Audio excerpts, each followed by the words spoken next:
Hey there, I'm Jane Sawyer, and this is Jane Sawyer Makes a Giant Paper Mache Wall Snake.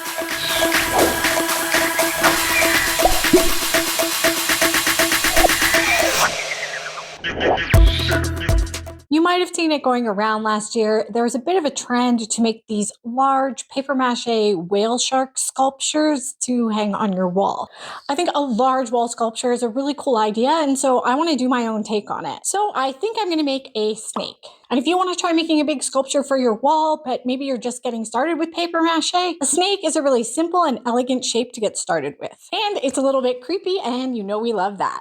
I'm starting with a sketch of this curvy snake. I just drew it up on one of the bristle boards I use as a background in a lot of my videos.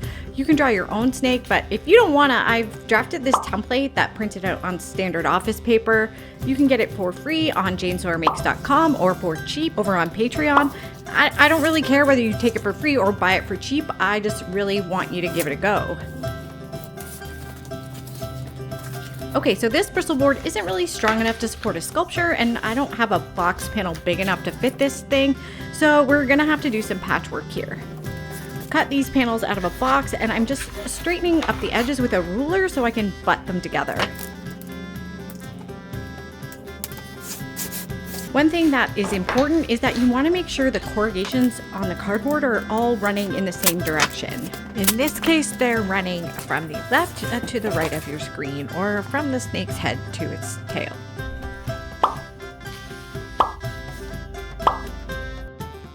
So now that this panel is big enough, we will place my template on top and trace around it with a Sharpie. Now I'm using a craft knife with a fresh blade to cut out my snake. I've got one of those fancy cutting mats, but you don't need one. Before I had this thing, I just used some cheap cutting mats from the dollar store. You can usually find a multi-pack for a couple of bucks and lay them down and they'll protect your work surface. So once I've got this guy cut out, I'll repeat the process with an assembly of cardboard that has the corrugations running the opposite way.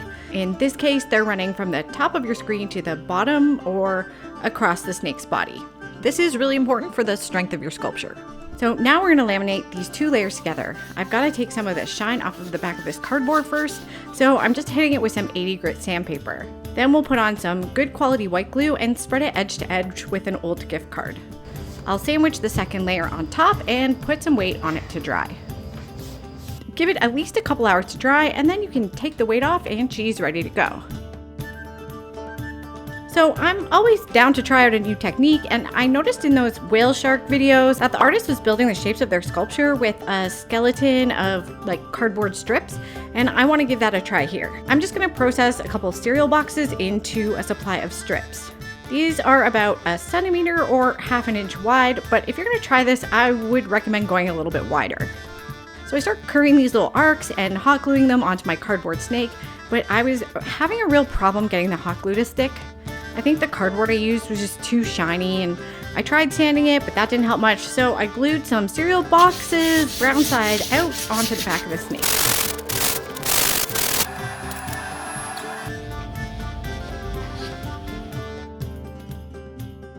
I just lined them up and stuck them down, let it dry under some weight, and then trimmed off the excess.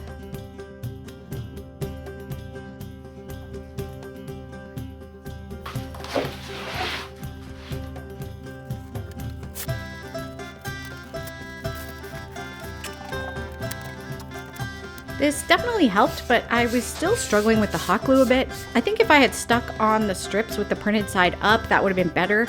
I was working with the printed side down because it looks nicer for filming, but gluing brown cardboard to brown cardboard probably would have been easier. So if you're gonna make this yourself, I'd try it that way. So I started at the tail end of my snake, just bending the cardboard strips into little arcs and then gluing them down. I worked my way upwards, kind of trying to grow the thickness of the snake as I moved up. After a while, I found a faster method where I glued down a bunch of strips on one side of the body, and then I could just fold over and glue down a whole bunch of strips at once. But this was not a fast process. This took me over 2 hours to do. I think I could have been a lot more time efficient if I had cut the strips thicker. Like I would maybe go twice as thick next time, but I don't really mind zoning out and putting on a podcast and just kind of working away at a project, so no biggie. I wanted the head to be a bit more angular than the body, so I cut these 2 triangles and they're just gonna prop up the strips to give the head some dimension.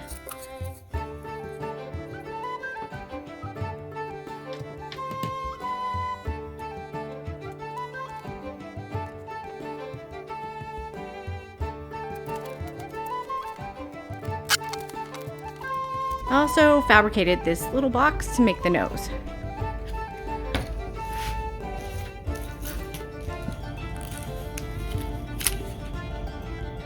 I was a bit sick of strips by this point, so I just used some cardboard shapes to fill in any gaps, and I smacked those on with some masking tape.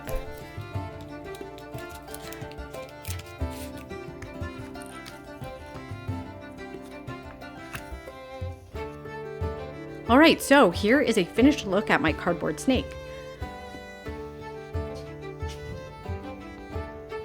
I played around with using like a basket weave of strips in this area here. I don't know, it didn't really pan out, just ignore that bit. And here's a good look at the underside. You can see how much I was really struggling with the glue here. It's a plasticky mess under there, but that's a problem for later me to figure out. So now I've just got to cover this bad boy with some paper mache. If you've watched my Paper Mache Basics video, you know that I usually like to put on all my layers of paper mache at once, but in this case I did 1 layer and walked away. Once those strips of cardboard got damp, I didn't want to be pushing more layers of paper on top, so I let everything dry and then came back later with a couple more layers.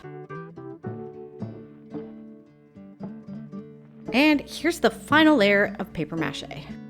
Now, I want to hang this on the wall, so I'm going to install a hanger before I move on. This is just some galvanized fencing wire I got from the hardware store in the fencing section. People always ask me what gauge. I don't really know what gauge it is. It doesn't really matter. I just know that it's strong and it's cheap and it doesn't rust. So I'm just cutting off a piece that's, I don't know, what is that, about 15 centimeters long, about 6 inches, and we're going to bend that into a loop. You can see that wire is pretty firm. I'm struggling to bend it with my tiny, feeble hands. So yes, we've got our nice loop here, and I'm going to take this loop and bend up his toes, and then this is going to hook underneath our cardboard like so. I'm using this needle tool to make some holes here.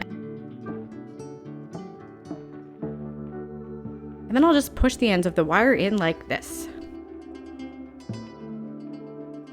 I made this little shoe looking piece to cover the joint so I can put some hot glue in there and really lock it in place. And then of course I'm going in with a few strips of paper mache to incorporate that cardboard into the back of the sculpture. Excuse my wet hair, I am just a person. So the paper mache is done and dry.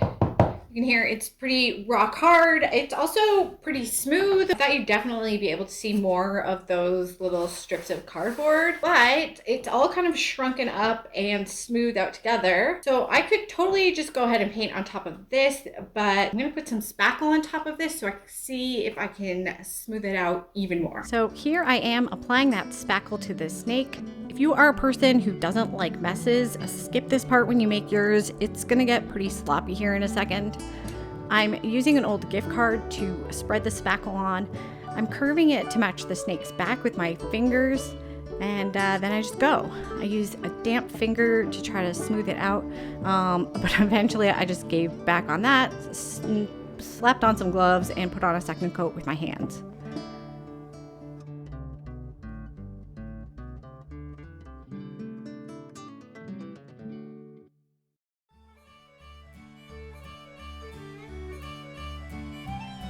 I waited for that to dry really well, and then I smoothed it down with some sandpaper.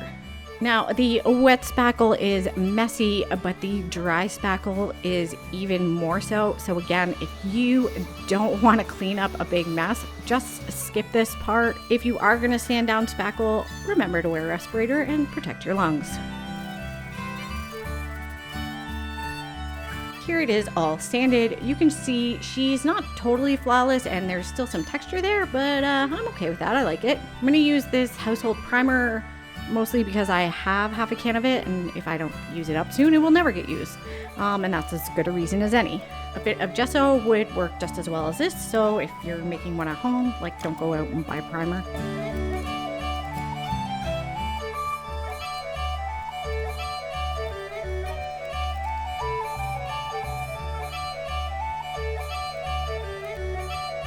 And then when that is dry really well, we're gonna start painting. So I really want my snake to have a matte black finish, but I don't currently own any matte black paint. And we all know I'm a thrifty lady, and my cheap ass is not going out to buy a container of matte black paint just for one project. Great news is that cooking starch actually works as a really great DIY mattifier. So I'm just gonna add some water and a bit of cornstarch to my black acrylic here, mix it in, and make myself my own matte black paint. You can see on my little test sample here, the patch on the left has the cornstarch added to it. And I love how just simple this little hack is, and it works really well. And it's also cheap, and you know we love that. And now let's give this guy some paint.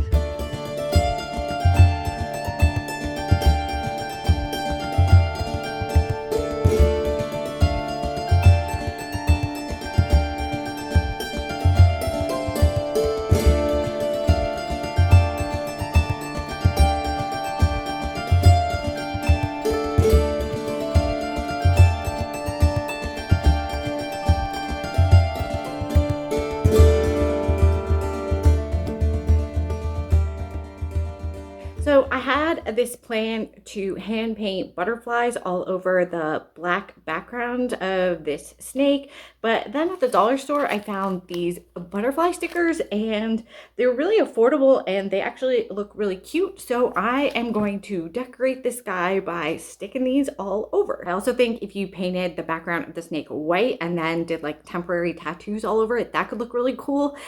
So I really want someone to try that out and tag me in it because I want to see how it looks. But for this guy, well, we're going to cover him in stickers. Let's do it.